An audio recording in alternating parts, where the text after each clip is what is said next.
बिस्मिल्लाहिर्रहमानिर्रहीम।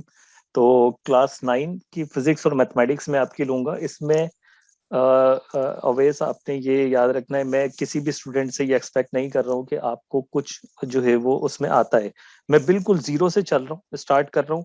और मैं क्या सोचता हूँ आपकी बुक का कंटेंट देख के, आपकी मैथमेटिक्स की इक्वेशंस देखकर, मैथमेटिक्स के फॉर्मूले देख के, फिजिक्स के फॉर्मूले देख के मैं क्या सोचता हूँ, मैं किस नजर से देख रहा होता हूँ उसको, वो नजर मैंने आपके दिमाग के अंदर वो डाटा डालना है। ठीक है, उस जी नजरिए सर। से, उस डाटा से आपने जो है अब चीजों को देखेंगे।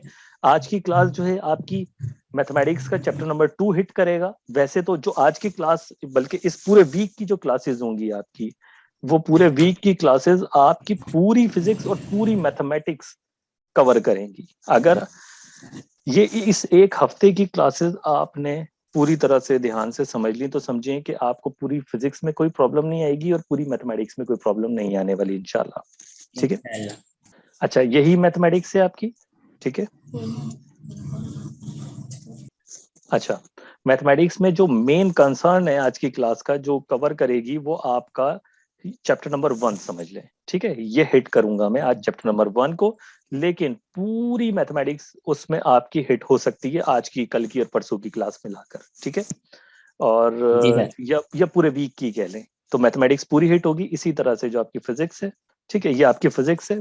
जी फिजिक्स जो आपकी कवर होगी उसमें फिजिकल क्वांटिटीज एंड मेजरमेंट्स इतना ज्यादा वो नहीं है, लेकिन बस ये समझ ले कि ओवरऑल मैं मिक्स मिक्स टॉपिक रखूंगा ये इस एक हफ्ते में। ठीक है, जिसमें आपकी जी पूरी ठीक। फिजिक्स, पूरी मैथमेटिक्स की बुनियाद, जो जो बिल्कुल जिस जो पिलर्स है ना, वो आपके कवर होंगे।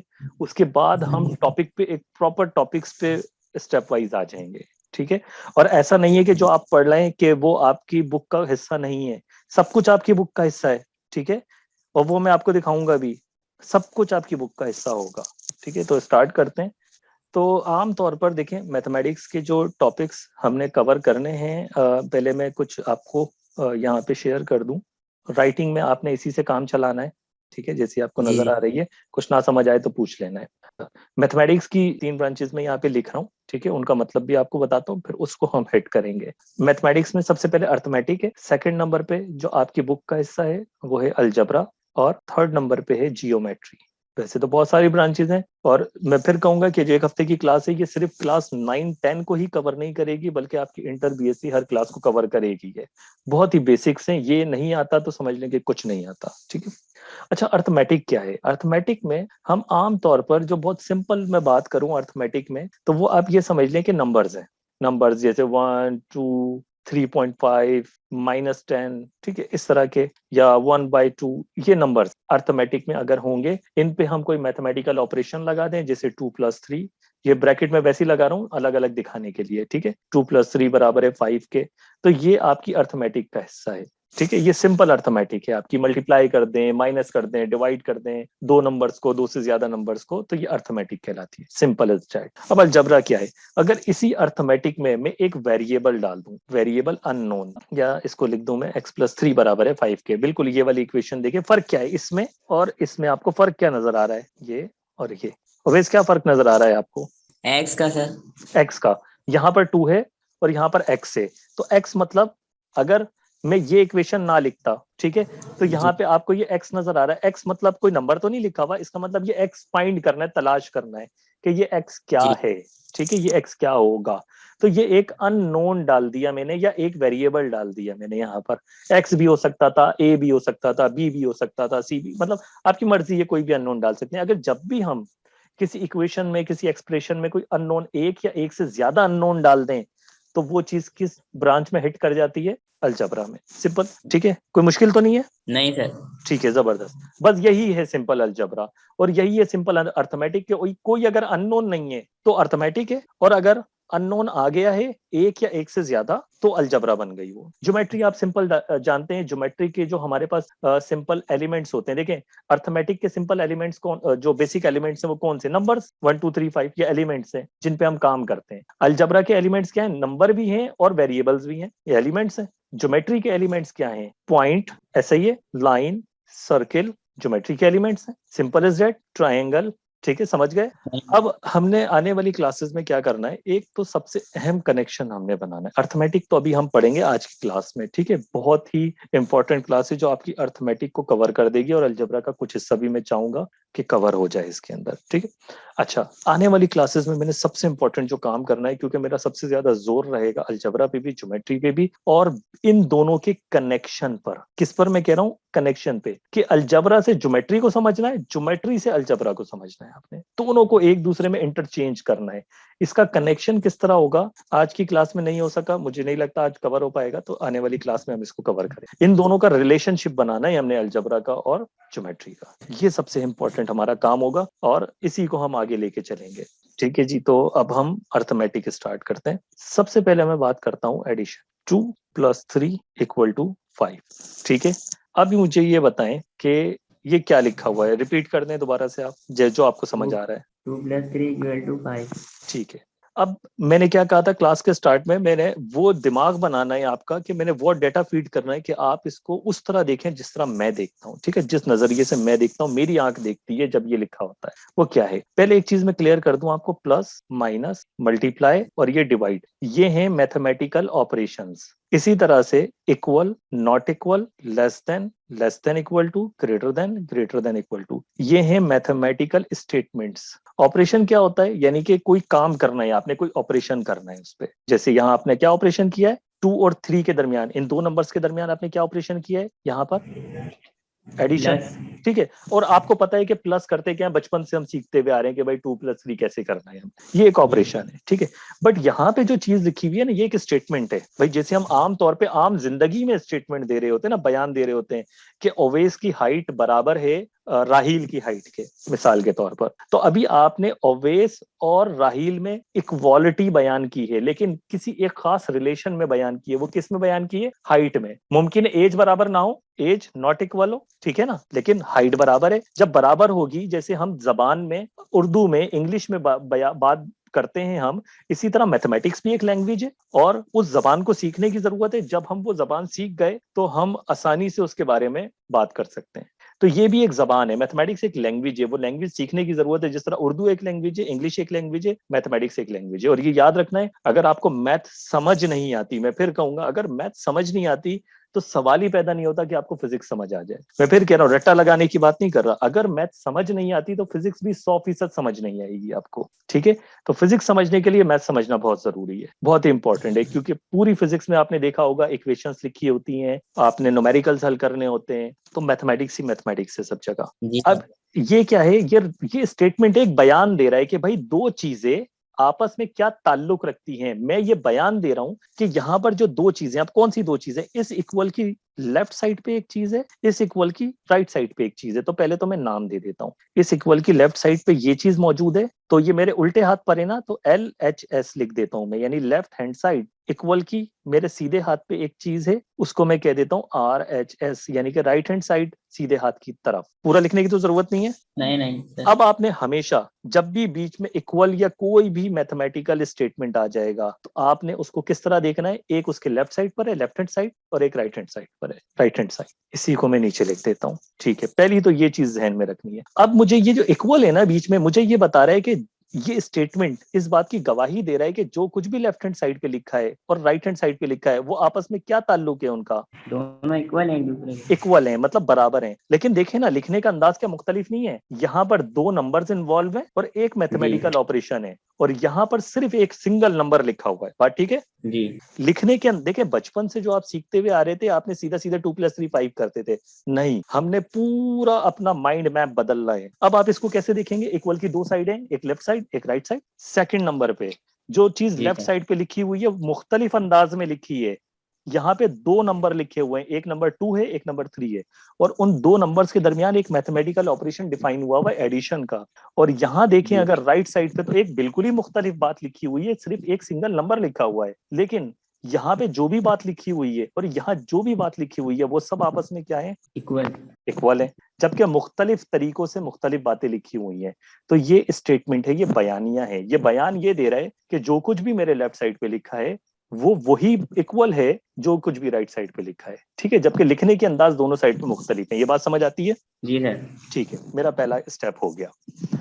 ओके, ये हमने देख लिया। पहले स्टेप में हमने क्या सीखा कि ये एक मैथमेटिकल स्टेटमेंट है, ये एक मैथमेटिकल ऑपरेशन है, और स्टेटमेंट के जो लेफ्ट साइड पे बात लिखी होती है और जो राइट साइड पे बात, पहले तो दो हिस्सों में हम डिवाइड कर देखते हैं उसको, दो हिस्सों के हिसाब से, एक लेफ्ट साइड पे और एक राइट साइड पे। दूसरा जो स्टेटमेंट बता रहा है वो ये बता रहा है कि लेफ्ट साइड पे जो कुछ भी लिखा है वो बराबर है जो भी राइट साइड पे लिखा है, जबकि लिखने के अंदाज बहुत मुख्तलिफ है। सेकेंड स्टेप में मैं आपको ये बताना चाहता हूँ कि जब भी हम कोई भी दो नंबर प्लस करते हैं, कोई भी दो नंबर ले लें, कोई भी दो नंबर सोच ले, मैं 3+4 लिखता हूँ, ठीक है, तो आंसर क्या आएगा? 7 आएगा। ठीक है, अब देखें, आपने हमेशा जवाब देना है क्वेश्चन सुनकर, सवाल सुन के हमेशा जवाब सवाल के अकॉर्डिंग होता है। अच्छा, मेरे सवाल जो है ना, हमेशा आप देखिएगा, पहले तो आपने गौर करना है, सवाल में अक्सर कभी इनकम्प्लीट भी कर दूंगा, कभी सवाल मुकम्मल भी नहीं होंगे, तो आपने हमेशा क्या कहेंगे, सर पहले सवाल मुकम्मल करें, इसमें कमी है। कभी ऐसा भी हो सकता है सवाल में ज्यादा कर दूं, ठीक है, उसके कई सारे आंसर्स हो सकते हैं, सवाल कम कर दूं इनकम्प्लीट, या सवाल मुकम्मल करूं। तो हमेशा जो आप जवाब देंगे वो सवाल के अकॉर्डिंग जवाब देंगे, जैसा क्वेश्चन वैसा आंसर, उसका आंसर, ठीक है, तो ये आपने याद रखना है। अच्छा, अब सवाल ये है कि जब भी दो नंबर प्लस होते हैं तो उसका जवाब, अब मैं देखे राइट हैंड साइड को क्या कह रहा हूं, उसका जवाब, यहाँ पे ये क्वेश्चन है, ये उसका आंसर, इस तरह मैं इसको देख रहा हूं। जब भी दो नंबर प्लस होंगे तो उसका आंसर भी हमेशा प्लस होगा, कोई चांस ही नहीं है कि ये नंबर नेगेटिव हो जाए। क्या ऐसा मुमकिन है? मैं सही कह रहा हूँ या गलत कह रहा हूँ? कभी मुमकिन है कि दो नंबर प्लस हो रहे हो और इधर आंसर माइनस आ जाए? नहीं। जबरदस्त, ये याद रखना है आपने, ठीक है। ये सबसे इंपॉर्टेंट प्रॉपर्टीज अब आपको बताने लगा हूं मैं। जब भी दो नंबर्स प्लस होते हैं, ये कितने भी नंबर प्लस हो जाएं, आप कर दें 2+3+4, जब भी दो या दो से ज्यादा नंबर प्लस होंगे, आंसर हमेशा पॉजिटिव होगा। क्या आंसर होगा मैं ये अभी नहीं लिख रहा, मैंने सिर्फ ये सिखाना है आंसर हमेशा क्या होगा, प्लस लिख के VE लिख दिए, यानी प्लस में आंसर होगा, पॉजिटिव आंसर आएगा हमेशा। अच्छा, इसको तो मैं लिख देता हूँ अभी, पॉजिटिव में इस तरह नहीं लिख रहा, 2+3 5 और 9 आएगा। मैं इसको ऐसा करता हूँ, जनरल स्टेटमेंट बना दूं, A+B बराबर होगा C के, ठीक है, और C हमेशा पॉजिटिव होगा, ऐसे लिख देता हूँ। बात समझ आ रही है? A और B मैंने क्यों लिखा, कोई भी दो नंबर हो सकते हैं, आपकी मर्जी, कोई से भी दो नंबर ले लें, और उसका जो आंसर आएगा वो हमेशा प्लस ही होगा, कभी नेगेटिव नहीं हो सकता। अग्री करते हैं इस बात से? Yes sir. ठीक है, इसके बाद नेक्स्ट स्टेप में हम चलते हैं। अब मैं बात करता हूं सब्ट्रैक्शन की। जब भी दो नंबर माइनस होते हैं, A-B, यहां पर तीन पॉसिबिलिटीज बनती हैं, तीन इम्कानात बनते हैं। आंसर पॉजिटिव भी हो सकता है, नेगेटिव भी हो सकता है, और आंसर जीरो भी हो सकता है। मुझे ये बताएं कि जब भी दो नंबर के दरमियान मैथमेटिकल ऑपरेशन माइनस हो तो आंसर जीरो कब आएगा? क्या लगता है? मिसाल के तौर पर कोई एग्जाम्पल ले लेते हैं हम, मैंने 2-B को मैंने खाली छोड़ दिया, B क्या होगा कि इक्वल आंसर जीरो हो जाएगा? 2 ही होगा। जबरदस्त, 2-2। अगर 3 होगा तो 3। 3 जीरो हो जाएगा। इसी तरह से आप जरा गौर कर रहे हैं कि अगर मैंने यहाँ 2 रखा है तो ये जीरो जब ही बन सकता है जब ये 2 बनेगा, यानी कि A भी वही है और A भी वही है, B भी वही है। तो मैं कह सकता हूं जब A और B, इफ लिखा है मैंने बीच में, अगर A और B बराबर होंगे तो ये स्टेटमेंट ट्रू हो जाएगा, सही हो जाएगा। ठीक है, तो देखे ना, मैंने A बदला, B भी बदल गया, और वही बदला है, जो 3 है वही 3 है, ठीक है, नंबर सेम है, नंबर चेंज नहीं हुए। तो जब A और B दोनों सेम हो जाएंगे तो आंसर हमारे पास क्या आ जाएगा? जीरो आ जाएगा। तो माइनस में पहली कंडीशन तो ये हो गई। अब मुझे ये बताएं कि A-B कब पॉजिटिव होगा? मुझे इससे गर्ज ही नहीं है कि कौन सा नंबर आएगा, बात समझ रहे हैं? आंसर +3 आ जाए, +5 आ जाए, +1000 आ जाए, बस प्लस में आए, कब आंसर प्लस होगा? एग्जाम्पल ले लेते हैं, जैसे 2-B की जगह क्या लिखूं कि आंसर प्लस में आए? कोई भी 2 से बड़ा नंबर। सोचें, अगर बड़ा लूंगा तो 2-3 हो जाएगा, सोचें सोचें। बी क्या होना चाहिए? अगर बराबर होगा, 2-2 हो जाएगा तो जीरो हो जाएगा, तो बराबर तो नहीं रख सकते। 1 लेना, 1। 1, जबरदस्त। ये 1-2 के मुकाबले में क्या है? छोटा। छोटा, जबरदस्त। तो आंसर आपका पॉजिटिव आ जाएगा, यानी कि 2-1 1 हो जाएगा। इसका मतलब ये कंडीशन जब ट्रू होगी जब A बड़ा होगा और B छोटा। छोटा होगा। जबरदस्त, ये याद रखना है।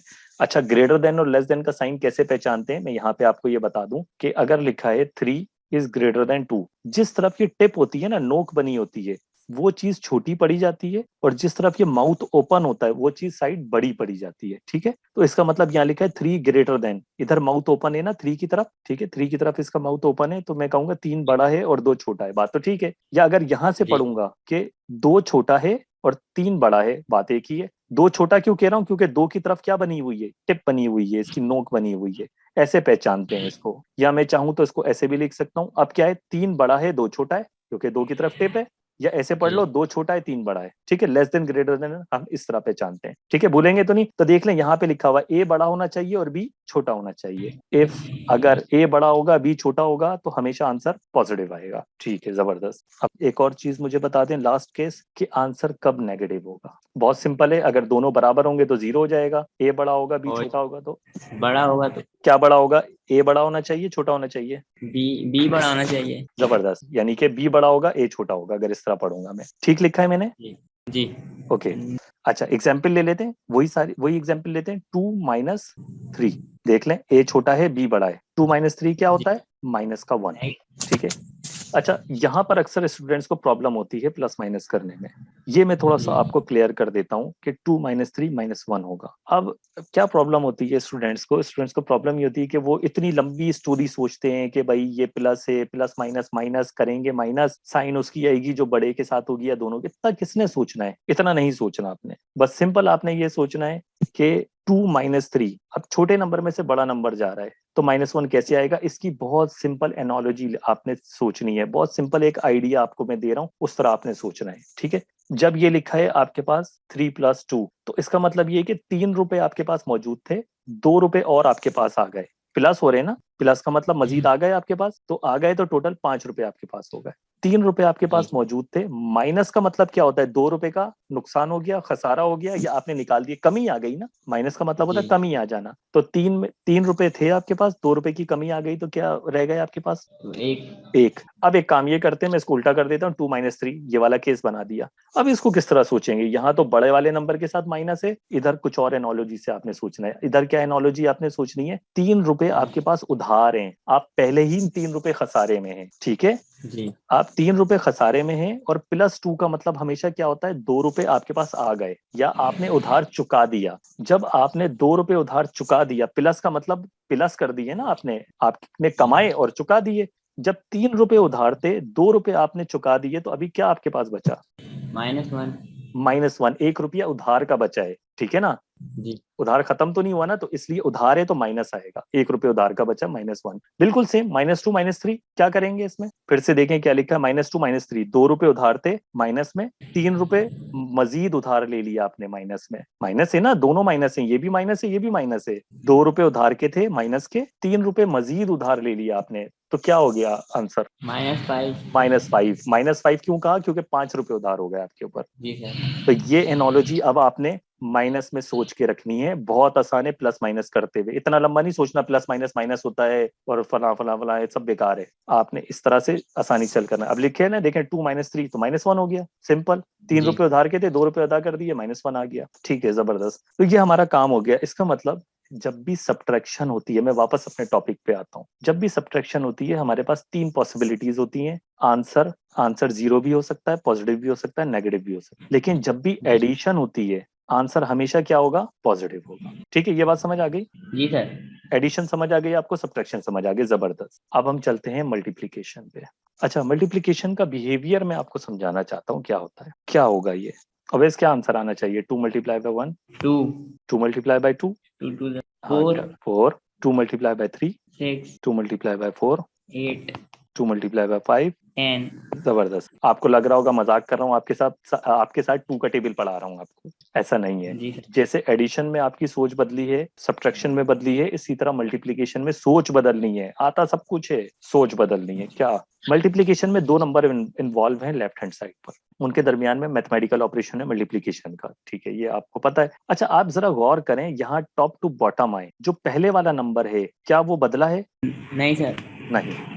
जो दूसरे वाला नंबर है क्या वो बदल रहा है, जी सर। यस बदल रहा है, और बदल रहा है, और किस तरह से बदल रहा है, बढ़ रहा है, कम हो रहा है, क्या हो रहा है, बढ़ हाँ कैसे, टॉप टू बॉटम आते हुए बढ़ रहा है। इसका मतलब ये है कि अगर मैं एक नंबर फिक्स कर दूं मल्टीप्लीकेशन में और दूसरे नंबर को बढ़ाता चले जाऊं, तो आंसर भी क्या होता चले जाएगा, बच्चे जरा गौर करो, बढ़ते चले आए। पढ़ते, जबरदस्त। मल्टीप्लिकेशन में इसका मतलब आने वाली क्लासेस में जब भी मैं आपको कोई भी फिजिक्स की इक्वेशन दिखा रहा हूँ, कोई भी मैथमेटिक्स की इक्वेशन दिखा रहा हूँ, आपने आने वाली सारी कैलकुलेशन का अंदाजा लगा लेना है कि भाई सर ये इक्वेशन बढ़ रही है, यानी स्पीड बढ़ रही है, एक्सेलरेशन बढ़ रहा है, इसकी इसकी डायरेक्शन चेंज हो रही है, ये किस तरह से इंक्रीज हो रहा है, किस तरह से डिक्रीज हो रहा है, ये सब आपको एक लुक में देख के अंदाजा हो जाएगा। बात समझ आ रही है? जी सर। ठीक है ना भाई। जैसे एग्जाम्पल ले लेते हैं ना, F is equal to m a, अभी आपने ये इक्वेशन नहीं पढ़ी है, ये मास है, ये एक्सेलरेशन है, ये दोनों क्वांटिटीज क्या हो रही है, मास और एक्सेलरेशन, क्या रिलेशन है इनका आपस में, कौन सा ऑपरेशन है बीच में,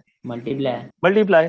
अगर मैं मास को कांस्टेंट कर दूं 2 किलोग्राम, एक्सेलरेशन को बढ़ाता रहूं, पहले 1 फिर 2, तो फोर्स भी क्या होती रहेगी, बढ़ती रहेगी। जबरदस्त। आपको आ तो गई पूरी, एक नजर में ही आपको पूरी इक्वेशन समझ में आ गई कि क्या कहानी चल रही है, क्योंकि दो के दरमियान मल्टीप्लीकेशन है, एक मास का काम कर रहा है, एक एक्सेलरेशन का काम कर रहा है, एक फोर्स का काम कर रहा है, तो ये आंसर ही तो है। ठीक है, यस सर। जबरदस्त। तो ये आपने याद रखना है। ठीक है, एक नंबर अगर मैं कांस्टेंट कर दूं, ना बदलूं, दूसरा नंबर बढ़ाता चले जाऊं, तो आंसर भी बढ़ता चले जाएगा, कोई मसला नहीं है। रिवर्स कर दो, रिवर्स भी तो सोचो, अगर एक नंबर कांस्टेंट रखूं और दूसरा नंबर जी। कम करते चले जाऊं, तो आंसर भी क्या होता चले जाएगा, कम होती रहेगा। जबरदस्त कम होता चला जाएगा। बहुत एक्सीलेंट। अब अगला स्टेप, अगला स्टेप क्या है, जरा गौर करें। 2 मल्टीप्लाई बाय 1 क्या होगा वेज, 2 2, 3 मल्टीप्लाई बाय 2 6 6, 4 मल्टीप्लाई बाय 3 12। 12, काफी है। यहाँ पे क्या हो रहा है, टॉप टू बॉटम आए जरा दोनों नंबर्स पे, नंबर एक जैसे नहीं है मतलब। नहीं टॉप टू बॉटम, एक एक एक साइड के नंबर को देखेंगे ना। जी इसमें बढ़ लिए। इसमें ये वाला नंबर भी बढ़ रहा है 2 3 4, जी। और ये वाला नंबर भी बढ़ रहा है 1 2 3, जी। दोनों ही नंबर बढ़ रहे हैं। अब जरा बच्चे गौर करें, इसके पहले स्टेप में जहां पे पहले वाला नंबर कांस्टेंट था, दूसरा बढ़ रहा था, और यहाँ पे दोनों ही नंबर बढ़ रहे हैं, उसके मुकाबले में, मैंने क्या कहा, उसके मुकाबले में जरा देखें, पहले स्टेप में 2 था, यहाँ भी पहले स्टेप में 2 है। जी। ठीक है, यहाँ पे पहला नंबर कांस्टेंट है, दूसरा नंबर बड़ा है, तो यहाँ 4 हो गया, और यहाँ पे दोनों ही नंबर बढ़ गए, और यहाँ क्या हो गया, 6। 6। यहाँ देखें, पहला नंबर कांस्टेंट था, तीसरे स्टेप में जाके क्या आया, 6, यहाँ दूसरे स्टेप में 6 आ गया, जबकि यहाँ तीसरे स्टेप में क्या आ गया, 12।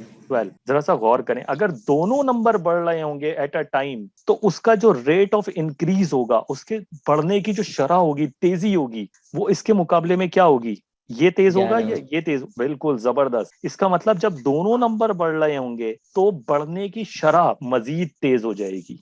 पॉइंट मेरा समझ रहे हैं क्या है समझाने का मकसद, अगर दोनों नंबर बढ़ रहे होंगे तो आंसर बढ़ने की शरह मजीद तेज हो जाएगी, और अगर जी। एक नंबर कांस्टेंट कर देंगे, दूसरा नंबर बढ़ाएंगे, तो उसकी शरह कम होगी बढ़ने की। इसी तरह रिवर्स भी कर सकते हैं, अगर दोनों नंबर कम हो रहे होंगे, तो उसके डिक्रीज होने की शरह भी तेजी से कम होगी। जी। अच्छा, ये तो था मल्टीप्लीकेशन हमारा। मल्टीप्लीकेशन में बाकी जो एक और केस बनता है, वो ये बनता है कि अगर एक नंबर के साथ माइनस हो, तो प्लस माइनस माइनस साइंस भी मल्टीप्लाई होती हैं और नंबर्स भी मल्टीप्लाई होते हैं। अगर दोनों प्लस होंगे, तो ये दोनों ही प्लस थे, तो तब तो प्लस ही आंसर आना है मल्टीप्लीकेशन के अंदर। अगर दोनों ही माइनस होंगे, तो आंसर प्लस आ जाएगा, यानी दोनों नंबर्स प्लस होंगे तो भी आंसर प्लस आएगा मल्टीप्लीकेशन में, और दोनों नंबर माइनस होंगे तब भी आंसर प्लस आएगा। अगर ये एक नंबर माइनस हो, एक नंबर प्लस हो, तो आंसर माइनस आएगा। कोई सा भी एक नंबर अगर माइनस होता है, पहले वाला प्लस हो, दूसरा वाला माइनस हो, तब भी आंसर माइनस आएगा, या पहले वाला माइनस हो, दूसरे वाला प्लस हो, तब भी आंसर माइनस आएगा। ये मेरी बात समझ पा रहे हैं? इजी है ये, मुश्किल तो नहीं हो रहा। इन दोनों में से, दो नंबर्स में से कोई भी एक माइनस हो जाता है, दूसरा प्लस रहता है, तो आंसर नेगेटिव आता है मल्टीप्लीकेशन में।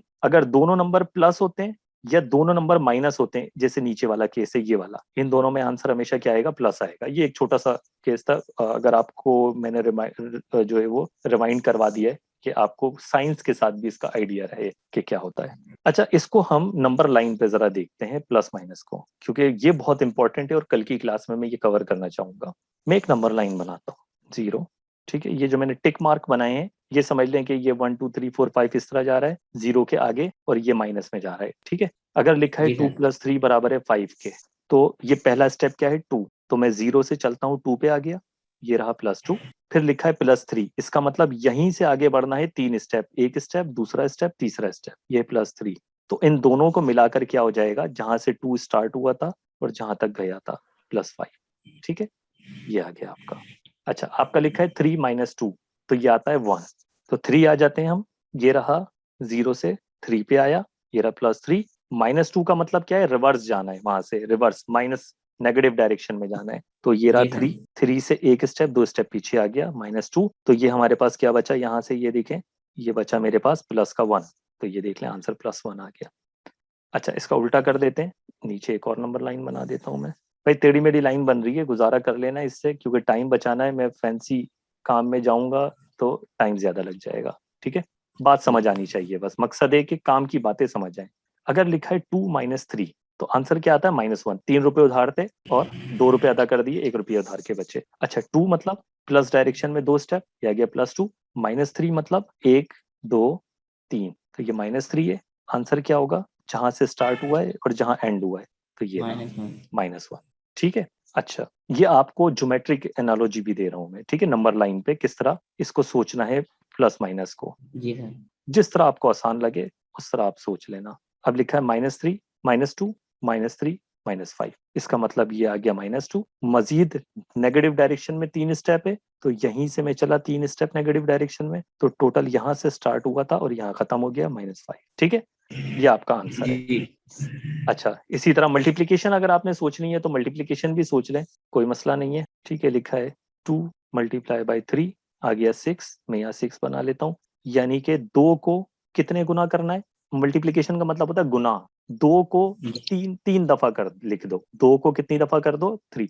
ये याद रखना है, असल में मल्टीप्लीकेशन एडिशन ही होती है, ये याद रखना है। ये एक शॉर्ट फॉर्म है एडिशन की। ये लिखा है 2 को 3 दफा ऐड करो 6 आएगा, ये असल में एडिशन ही है। मल्टीप्लीकेशन इज एडिशन, तो 2 को 3 दफा ऐड कर दो, ये लो, ठीक है, 6 आ जाएगा आपके पास। जी ठीक है, अगर लिखा है -2 × 3 तो -6 आएगा, तो मुझे माइनस में डालना पड़ेंगे नंबर्स। तो इसका मतलब ये लिखा है -2 को 3 दफा लिखो। ठीक है, -2 -2 -2, तो आंसर आ जाएगा -6। ठीक है, रिवर्स भी होता तो क्या होता, अगर ये होता अल्लाह आपका भला करे 2 × -3 तब भी -6 आंसर आता। जी सर। ठीक है, तो उसमें फिर -2 -2 नहीं होता, 2 को -3 दफा, तो आप इसको ऐसे समझ लो कि -3 को 2 दफा, तो ये -3 और ये -3, तब भी -6 बन जाता है। ये 2 मैंने गलत लिख दिया है, 6 है। अच्छा ये नंबर लाइन पे एनोलॉजी हो गई इसकी। ठीक है, मेरे ख्याल से होप के मल्टीप्लीकेशन आपको क्लियर हो गई होगी। ठीक है, अच्छा -2 -3 अगर आपने करना है तो उसको आप इसी तरह सोच लेना कि ये होता है 6।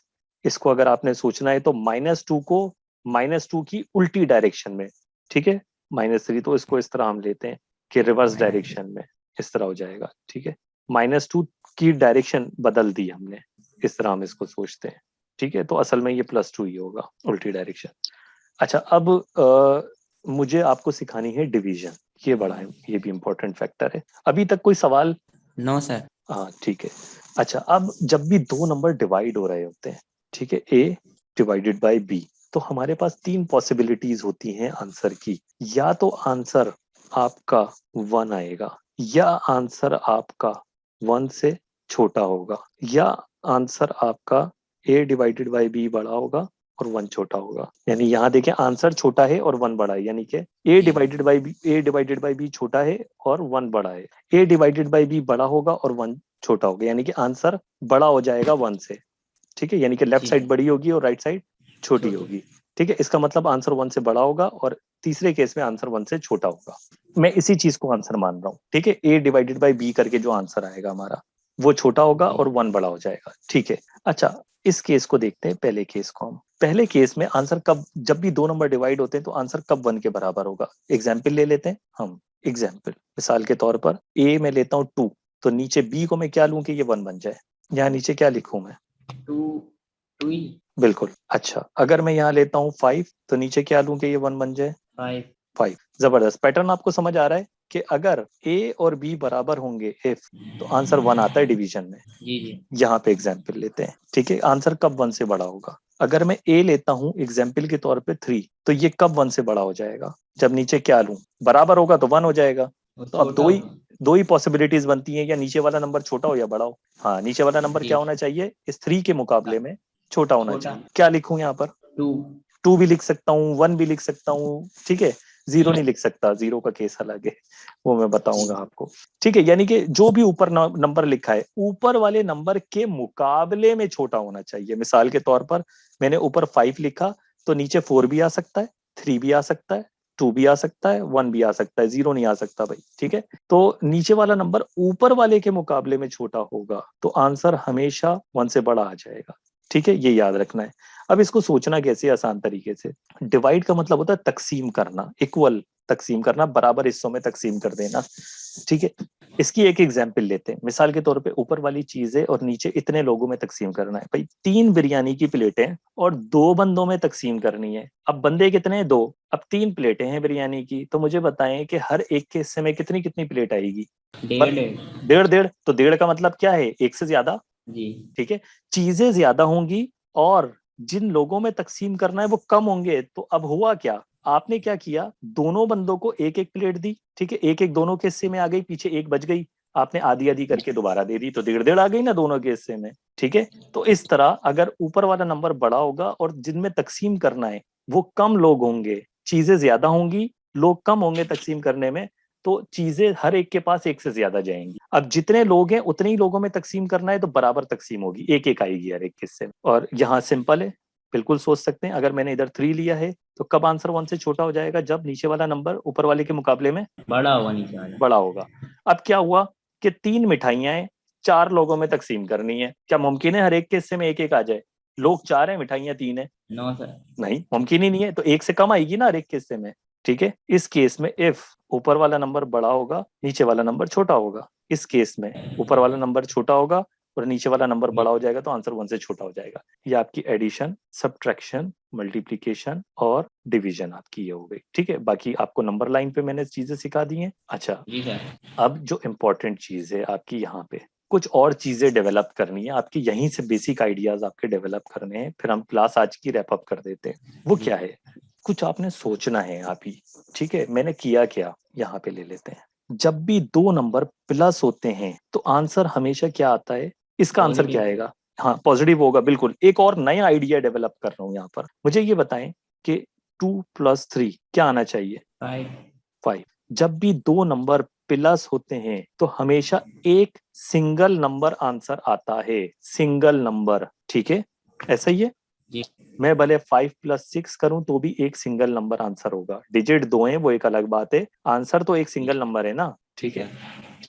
ठीक है। वेल, जब भी 2 नंबर माइनस होते हैं तब भी आंसर हमेशा एक सिंगल नंबर आता है, चाहे वो पॉजिटिव हो या चाहे वो नेगेटिव। नेगेटिव हो, आंसर हमेशा क्या आता है? एक सिंगल नंबर। क्लियर है यहाँ तक? जी सर। जबरदस्त। जब भी 2 नंबर मल्टीप्लाई हो रहे होते हैं तब भी आंसर क्या आता है? एक सिंगल नंबर। क्लियर? जी जबरदस्त। जब भी 2 नंबर डिवाइड हो रहे होते हैं, मैं अभी प्रॉपर डिवीजन दे रहा हूं इसकी, तो आंसर तब भी हमेशा एक सिंगल नंबर आता है। भले आप 3/2 क्यों ना कर दें, डेसिमल में लिखेंगे तो 1.5 ही आएगा, एक सिंगल नंबर आता है। क्लियर है? तो इसका मतलब तो जी ये हुआ कि आप एडिशन करें, मल्टीप्लीकेशन करें, सब्ट्रैक्शन करें, डिवीजन करें, आंसर हमेशा क्या आएगा? एक सिंगल नंबर। ठीक है, जी। अभी तो बात हो गई थी 2 नंबर्स की। तो प्यारे बच्चों ये बताओ कि अगर 3 नंबर होंगे तब भी आंसर क्या आएगा? एक सिंगल नंबर। एक। क्यों? इसको सोचना किस तरह से है। आपकी जो पहली एनोलॉजी है ना, वो 2 नंबर्स की एडिशन, 2 नंबर की सब्ट्रैक्शन, 2 नंबर की मल्टीप्लीकेशन और 2 नंबर की डिवीजन है। इसमें आपने क्या किया है? पहले 2 नंबर ऐड किए, 2 + 3 5 किया। अब इस 5 में आपने 4 ऐड किया। पहले इन दोनों को मिलाकर आपने एक सिंगल नंबर बनाया, इन दोनों को मिलाकर जी ये बना लिया। अब फिर ये 2 नंबर हो गए, इनको ऐड किया आपने, फिर जी एक सिंगल नंबर बना लिया। ऐसे ही किया ना? तो 2-2 करके काम हो रहा है, ये याद रखना है आपने। ठीक है, इसी तरह अगर 2 नंबर मल्टीप्लाई हो रहे होंगे तो पहले 2 नंबर को मिलाकर एक सिंगल नंबर बनाएंगे, 2 3 ज़ा 6 और 6 4 ज़ा, अब इसको इससे मल्टीप्लाई करेंगे, फिर 2 नंबर आ गए, 24। जी तो भाई इसका मतलब तो ये है कि जितने भी नंबर ऐड करने तो कर डालो, एक ही सिंगल आंसर आना चाहिए। जितने भी जी नंबर मल्टीप्लाई करने कर डालो, एक सिंगल आंसर आना चाहिए। जितने भी नंबर डिवाइड करने कर लो, सिंगल आंसर आएगा। बात ठीक है? जी सर। यहां तक कि सबका कॉम्बिनेशन भी कर दो तब भी एक सिंगल नंबर आंसर आएगा। मिसाल के तौर पर 2 + 3 × 4, क्या आंसर आएगा? पहले आप क्या करोगे? 2 + 3 क्या हो जाएगा? जी सर। 5। ये दोनों 2 + 3 5। अब ये एक सिंगल आ गया, यहाँ पे इसको आप मल्टीप्लाई करोगे 4 से, 5 4 ज़ा 20 बन गया, फिर सिंगल सिंगल नंबर जी आंसर आ सर। गया। ठीक है। अच्छा, यहाँ पर कितने मैथमेटिकल ऑपरेशन इन्वॉल्व थे? 1 1। सर। कौन सा ऑपरेशन इन्वॉल्व है यहाँ? Sir addition. ठीक है, जबरदस्त। यहाँ कितने मैथमेटिकल ऑपरेशन इन्वॉल्व है? पहली 8। एक। कौन सा? Minus subtraction. सब्ट्रैक्शन। यहाँ मैथमेटिकल ऑपरेशन कितने इन्वॉल्व है? मल्टीप्लिकेशन। मल्टीप्लीकेशन एक ही मैथमेटिकल ऑपरेशन है, और यहाँ डिवीजन यकीनन। यहाँ जी कितने सर। मैथमेटिकल ऑपरेशन इन्वॉल्व है? 2। नहीं, यहाँ नंबर 2 इन्वॉल्व है, मैथमेटिकल ऑपरेशन एक है। सबका यही हाल है यहाँ पे, ठीक है। यहाँ पे नंबर 3 इन्वॉल्व है, मैथमेटिकल ऑपरेशन एक ही है एडिशन, लेकिन 2 दफा आया है, जी ठीक है। यहाँ पे भी 3 नंबर इन्वॉल्व है, नीचे वाले में मैथमेटिकल ऑपरेशन मल्टीप्लीकेशन है, लेकिन 2 दफा आया है। यहाँ देखें, यहाँ कितने मैथमेटिकल ऑपरेशन इन्वॉल्व है, 2 कौन कौन से, एडिशन एडिशन और मल्टीप्लिकेशन मल्टीप्लीकेशन, और नंबर कितने इन्वॉल्व है, 4 नहीं ये नंबर नहीं है, ये तो इन दोनों का एडिशन है, 3 है 3 3, 1 2 3 और 4, ये 3 नंबर इन्वॉल्व हैं और 2 अलग अलग तरह के मैथमेटिकल ऑपरेशन इन्वॉल्व हैं, एडिशन और मल्टीप्लीकेशन। क्लियर है यहाँ तक मामला? जी सर। तो कमाल हो गया कि एडिशन, सब्ट्रैक्शन, मल्टीप्लीकेशन, डिवीजन आप कुछ भी कर लें, इनका कॉम्बिनेशन भी कर लें, आंसर हमेशा सिंगल नंबर आना है।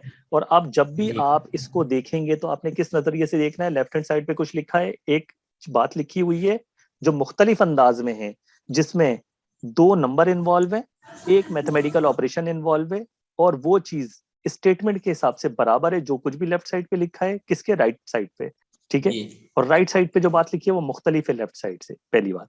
दूसरी बात वो ये कि जब भी आप दूसरे अंदाज से देखेंगे, वो क्या देखेंगे कि जब भी आप 2 नंबर्स को ऐड करते हैं तो आंसर हमेशा एक सिंगल नंबर आता है। अब 2 को करें, 2 से ज्यादा को करें, एक मैथमेटिकल ऑपरेशन इन्वॉल्व करें या एक से ज्यादा मैथमेटिकल ऑपरेशन इन्वॉल्व करें, आंसर हमेशा सिंगल नंबर ही आना है, ठीक है। ये क्लियर है? Yes sir. जी सर। अच्छा, इसकी मैं एग्जाम्पल आपको एक दे देता हूँ। आपकी फिजिक्स में एक इक्वेशन आएगी, ठीक है, अभी आपने स्क्वायर नहीं सीखा, मैं यहाँ पे बता रहा हूँ। F इज इक्वल टू, ये भी फोर्स की इक्वेशन है, G m1 m2 divided by r square. ये इक्वेशन कौन से चैप्टर में मिलेगी, मैं देखता हूँ, शेयर करता हूँ एक स्क्रीन ताकि आपको नजर आए। ये नजर आ रहा है मेरा माउस कर्सर, यूनिट 6 ग्रेविटेशन, जी सर। ठीक है, पेज नंबर 134 निकाल के देख लेते हैं हम। ये रही ये इक्वेशन जो मैंने अभी लिखी है, ये रही, F is equal to G m1 m2 upon r square. ये नजर आ रही है? जी सर। यही मैंने वहां लिखी है। और जो F is equal to ma लिखी थी मैंने, वो आपके चैप्टर डायनेमिक्स में होगी, वो भी दिखा देता हूँ ताकि आपको, यूनिट 3 58, ठीक है। ये रही, ये आपने अभी अभी मैंने पीछे लिखी थी, F is equal to ma। जब आपको याद होगा मैंने मल्टीप्लीकेशन बताई थी, 2 चीजों की मल्टीप्लीकेशन हो रही होती है, ठीक है, वो ये है आपके चैप्टर नंबर 3 में। अब मैं आपसे वापस स्क्रीन शेयर करता हूँ, ये मैंने अभी आपको दिखाई है आपके ग्रेविटेशन के चैप्टर में। यहाँ जरा गौर करें बच्चों कि F is equal to G m1 m2 divided by r square. ये G यहाँ पर एक कांस्टेंट है। कांस्टेंट का मतलब क्या होता है, नंबर नहीं बदल रहा। मल्टीप्लीकेशन में याद है ना, एक नंबर नहीं बदल रहा, जी ठीक है। ये वैसे नंबर एक जो है हम इसको लॉग फॉर्म में लिखते हैं 10 की पावर में। बहरहाल मैं शॉर्ट करके लिख देता हूँ, मान लें कि ये नंबर 3 है, असल में 3 नहीं है, ये नंबर नहीं बदल रहा। तो यहाँ पे ऊपर देखें कितने नंबर इन्वॉल्व हैं, जरा मुझे बताइएगा मल्टीप्लीकेशन में। 3। अच्छा ठीक है, जबरदस्त। इन तीनों नंबर का आंसर क्या आएगा, एक सिंगल, कोई भी एक सिंगल नंबर आंसर आ जाएगा। जी सर। इसको इससे मल्टीप्लाई करोगे, उसको इससे मल्टीप्लाई करोगे तो एक सिंगल नंबर आंसर आ जाएगा। मान लो 5 आ गया, या चलो 6 आ गया, ठीक है। ये है आर स्क्वायर। स्क्वायर अगर आपको नहीं आता तो स्क्वायर का मतलब होता है 2 के स्क्वायर का मतलब है 2 मल्टीप्लाई बाय 2, 3 के स्क्वायर का मतलब है 3 मल्टीप्लाई बाय 3। ये शॉर्ट फॉर्म है कि अपने ही नंबर को अपने ही नंबर से मल्टीप्लाई करना उतनी दफा। तो इसका भी आंसर क्या होगा, मल्टीप्लीकेशन है ना भाई, 4 4 16, एक सिंगल नंबर आंसर आ जाएगा। इस स्क्वायर का भी आंसर एक सिंगल नंबर होगा। तो ये मान लें कि ये आंसर आ गया आपका 2। बीच में अब कौन सा ऑपरेशन रह गया, डिवीजन। अब भी एक सिंगल नंबर आंसर आ जाएगा। तो आप ये देख सकते हैं जो आपने अभी सीखा है कितनी पावरफुल चीज है, आपको पूरी मैथमेटिक्स समझ आ गई कि इस इक्वेशन के बिहाइंड क्या चीजें काम कर रही हैं। अगर आपको बिहेवियर पता लग जाए, अभी आपको स्क्वायर का बिहेवियर मैंने नहीं बताया, कल की क्लास में हम कवर करेंगे। ये नंबर एक कांस्टेंट है, ये नहीं बदलता, इसका मतलब ये नंबर फिक्स रहेगा। मान ले मैंने 3 लिख दिया, ये नंबर बदलेंगे। ये नंबर क्या है, मासेस। भाई चीजें छोटी भी होती हैं, बड़ी भी होती हैं, तो ये 2 चीजों के मास है। मेरा मास, दुनिया का मास, दोनों बहुत, मेरा मास बहुत छोटा है दुनिया के मुकाबले में, तो एक जगह मेरा मास आ गया, एक जगह दुनिया का मास आ गया। तो जैसे जैसे ये बढ़ते रहेंगे तो मल्टीप्लीकेशन भी क्या होती रहेगी, इन दोनों की बढ़ती रहेगी, इसकी वजह से नहीं बढ़ेगी क्योंकि ये क्या है, कांस्टेंट है जी, ठीक है। इसी तरह से जो चीज डिवीजन में है, अगर नीचे वाला नंबर बढ़ेगा तो नीचे वाले नंबर के बढ़ने से क्या होता है, आंसर छोटा होता रहेगा। लेकिन 1 से छोटा होगा या नहीं, ये कौन तय करेगा, ये चीज ये तय करेगी कि ऊपर वाले नंबर के मुकाबले में नीचे वाला नंबर बढ़ा या नहीं बढ़ा। बात समझ आ रही है? Yes sir. ये पॉइंट गेट करना है आपने। लेकिन अगर मैं ऊपर वाला नंबर फिक्स कर दूं और नीचे वाला नंबर बढ़ाता रहूं तो ये आंसर छोटा होता रहेगा, होता रहेगा, होता रहेगा, डिक्रीज होता रहेगा, ठीक है। जी लेकिन 1 से छोटा होगा या नहीं ये कब तय होगा? जैसे ही ऊपर वाला और नीचे वाला नंबर बराबर हो गया तो ये 1 हो गया, लेकिन जैसे ही नीचे वाला जी नंबर बड़ा हुआ तो 1 से छोटा हो जाएगा। तो अब आप ये देखें कि जो आपने अभी सीखा है कितनी पावरफुल चीज है कि आपने इतनी बड़ी इक्वेशन एक लम्हे में आपको अंदाजा हो जाएगा कि क्या मामला चल रहा है, आंसर क्या आना है, एक्सपेक्टेड आंसर, एग्जैक्ट नहीं कह सकते हम, एक्सपेक्टेशन तो आपको पता लग जाएगी ना कि भाई ये इक्वेशन है क्या, कोई अफलातून कोई बला तोड़ी है या सिंपल जी मल्टीप्लिकेशन हो रही है, डिवीजन हो रही है, एक आंसर आ जाएगा सिंगल। यहाँ तक क्लियर है ओवेस? जी सर। ठीक है, जबरदस्त है। अब हम आने वाली क्लासेस में कुछ स्क्वायर को हम देखेंगे। कल मैं चाहूंगा कि आपको एक्सिस में सिखाऊं, 1 डायमेंशन, 2 डायमेंशन, 3 डायमेंशन, इस पे हम इंशाल्लाह। जो है वो काम करें और इसके लिए मैं एनिमेशन का इस्तेमाल करूं। आज आपने काफी सारी चीजें कवर कर ली हैं, बहुत इंपॉर्टेंट चीजें आपने कवर की हैं, इसीलिए मैंने आपको आपकी बुक से भी दिखा दिया है। एक लास्ट जी सर। प्रॉपर्टी मैं आपसे शेयर करके फिर इसको मैं रैप अप करता हूँ, क्लास को हम खत्म करते हैं आज की। वो प्रॉपर्टी ये है कि आप देखिए, जरा गौर करें यहाँ क्या फर्क है इक्वल की लेफ्ट साइड पे और राइट साइड में, क्या फर्क नजर आ रहा है आपको? 3 पहले उसमें उसमें 2 पहले। जबरदस्त। इसको पता है क्या कहते हैं? इसको हम कहते हैं ऑर्डर। मैंने क्या चेंज किया है? ऑर्डर चेंज किया है। मुझे बताएं जी प्यारे बच्चों कि क्या ऑर्डर चेंज करने से इक्वालिटी पे कोई फर्क पड़ा? नहीं सर। एडिशन में अगर हम ऑर्डर चेंज कर देते हैं कोई फर्क नहीं पड़ता, ऑर्डर डजंट मैटर, ऑर्डर जी कोई फर्क नहीं पड़ता। इसी तरह से मल्टीप्लीकेशन में भी ऑर्डर चेंज करने से कोई फर्क नहीं पड़ता। कोई फर्क नहीं पड़ता। जबरदस्त। में 2 3 जा 6 तब भी होगा, 3 2 जा तब भी 6 होगा, 2 + 3 जी 5 होगा, 3 + 2 भी 5 होगा। अच्छा, इस प्रॉपर्टी को अब हम एक नाम दे देते हैं। इस प्रॉपर्टी का एक नाम होता है कॉम्यूटेटिव प्रॉपर्टी। ठीक है, हम नाम दे देना ताकि पहचान रहे। जब भी मैं कॉम्यूटेटिव कहूंगा तो आप समझ जाएंगे कि ऑर्डर चेंज करने की बात हो रही है दो नंबर्स के दरमियान। कितने नंबर्स के दरमियान? दो नंबर्स के दरमियान। दो। अब ये कम्यूटेटिव प्रॉपर्टी एडिशन में भी होती है। अगर ये एडिशन में होगा तो कम्यूटेटिव प्रॉपर्टी अंडर एडिशन लिखूंगा, यहाँ पर ऑपरेशन बताऊंगा साथ में कौन सा है।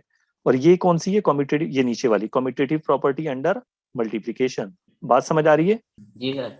ठीक है, ये मैं आपको दिखा देता हूँ आपकी बुक के अंदर, मैथमेटिक्स की रियल नंबर यूनिट 1। देखें ये नंबर लाइन आपको नजर आ रही है? जी सर। ये नंबर लाइन मैंने आपको भी सिखाई है। ठीक है, इस पे मजीद डिटेल डिस्कशन करेंगे हम। ये देखें, ये नजर आ रहा है कम्यूटेटिव प्रॉपर्टी लिखा हुआ आ रहा है मेरा माउस कर्सर, जी नजर आ रहा है a + b बराबर है b + a के। यस नीचे एग्जांपल दी हुई है 3 + 7 बराबर है 7 + 3 के। यस। ठीक है, जबरदस्त। अब जरा नीचे गौर करें। अच्छा, ये ए और बी आप समझ गए, कोई भी दो नंबर ले लो भाई, ऑर्डर चेंज कर दो कोई फर्क नहीं पड़ता। ठीक है, जी नीचे देखें कितने नंबर इन्वॉल्व है। ये प्रॉपर्टी का नाम पढ़े पहले, क्या लिखा हुआ है? एसोसिएटिव। जबरदस्त, एसोसिएटिव प्रॉपर्टी। इसमें 3 नंबर इन्वॉल्व है। ऑपरेशन कितने इन्वॉल्व है? एक। लेकिन वो कौन सा ऑपरेशन है? एडिशन। एडिशन। कितनी दफा आया है? 4 मरतबा। ना ना ना, लेफ्ट साइड पे देखना है सिर्फ, ये सिर्फ 2 मरतबा। 2 मरतबा। नंबर 3 इन्वॉल्व है। ऑपरेशन सिर्फ एक है एडिशन, और वो 2 दफा आया है। ठीक है, जबरदस्त। जी लेकिन जो बात लेफ्ट साइड पे लिखी हुई है और जो बात राइट साइड पे लिखी हुई है उसमें फर्क क्या नजर आ रहा है? उसमें। ब्रैकेट नजर आ रहा है? जी सर। ब्रैकेट पहले ब्रैकेट। लिखा है a + b + c, इसका मतलब पहले a और b को प्लस करना है, उसके जी आंसर को c से प्लस करना है। फर्क है। इधर देखें क्या लिखा है, पहले b + c करना है और उसके आंसर को प्लस करना है a से। तो आंसर दोनों क्या आएंगे? मैं समझाता हूं आपको वापस शेयर करके। बताने का मकसद ये था कि ये सब आपकी बुक में मौजूद है। आपको फिजिक्स में भी दिखा दिया मैंने, मैथमेटिक्स की बुक है उसमें भी दिखा दिया कि कितने काम की यस चीज सर। आपने भी पढ़ी है। ठीक है, मैं अपने अंदाज से सिखाता हूँ। अगर 2 नंबर इन्वॉल्व होंगे और एक ऑपरेशन इन्वॉल्व होगा और उसमें मैं ऑर्डर चेक कर रहा हूँ तो वो प्रॉपर्टी कम्यूटेटिव कहलाएगी। अगर 3 नंबर इन्वॉल्व होंगे तो एसोसिएटिव प्रॉपर्टी होगी। 2 जी + 3 + 4 ऐसे कर दो, मैं क्लेम कर रहा हूँ, या 2 + 3 + 4 कर दो, आंसर बराबर होगा। ये क्या कह रहा है? ये कह रहा है कि भाई ब्रैकेट बता रहा है मुझे कि पहले 2 + 3 करो, करो 5। जी अब इस 5 को 4 में ऐड करो तो 9 आएगा। ठीक है, 9 आ गया। इधर 2 + जी 3 पहले मत करो, इधर पहले करो 3 + 4, तो ये हो जाएगा 7, 7 + 2 भी 9 हो नहीं। जाएगा। जबरदस्त। इसका मतलब कोई फर्क नहीं पड़ता, आप 3 नंबर हो तो किसी भी ऑर्डर में ऐड कर सकते हो। इसने हमें जी मजीद आजादी दे दी। एडिशन में भी यही होता है, मल्टीप्लीकेशन में भी यही होता है। कोई फर्क नहीं पड़ता, 2 × 3 करो, उसके आंसर को 4 से मल्टीप्लाई करो, या 3 × 4 करो, उसके आंसर को 2 से मल्टीप्लाई कर दो। 3 नंबर एक ऑपरेशन इन्वॉल्व होगा तो वो प्रॉपर्टी क्या कहलाएगी? Associative associative property. प्रॉपर्टी। ये आपने याद रखना है। कुछ प्रॉपर्टीज मजीद हम कल पढ़ लेंगे, इसके बारे में हम डिटेल डिस्कस करेंगे कल की क्लास में, ये तमाम प्रॉपर्टीज के बारे में। और आज की क्लास हम रैप अप करते हैं। और जी मुझे फीडबैक जरूर दें कि कैसी रही आज की क्लास। जी बहुत अच्छी। ठीक है, समझ आया? कितने % आपको समझ आया? कितनी मुश्किल लगी? मुश्किल थी लेकिन बहुत अच्छा समझ में आया। सही, जबरदस्त। बहुत सारी इंफॉर्मेशन मैंने आपके दिमाग में डाली है। और जी इस तरह से, जिस तरह से अब आप नंबर्स को देखते हैं, जिस तरह से नंबर्स के साथ अब आप खेलते हैं इस 1 घंटे की क्लास में, तो आपका जी देखने का अंदाज बिल्कुल बदल दिया है मैंने। कितने अंदाज हैं आपके पास एक नंबर को सोचने के, किसी भी इक्वालिटी के दरमियान चीजों को देखने के, उसके दरमियान बिहेवियर को देखने में कि ये बिहेवियर क्या चल रहा है। आपको जी फिजिक्स की इक्वेशन समझ आएंगी। अब इक्वेशन देखते ही आपको समझ आएगा कि मामला क्या चल रहा है, आगे क्या होने वाला है, जी सर। हाउ इट रिस्पॉन्ड, ये रिस्पॉन्स कैसे करेगी। यस तो सर। ये आपका सब जगह देखें, मैंने आपको चैप्टर नंबर 1 से भी दिखाया फिजिक्स की, सॉरी चैप्टर नंबर 2 या 3 से, जो डायनेमिक्स का चैप्टर है, और ग्रेविटेशन के चैप्टर में जी भी ले गया आपको। अब मैं आपको कहीं से भी फिजिक्स उठा के दिखा दूं ना, आपको मामला समझ आ जाएगा कि क्या कहानी चल रही है। मैथमेटिक्स दिखा दूं, आपको मामला समझ आ जाएगा।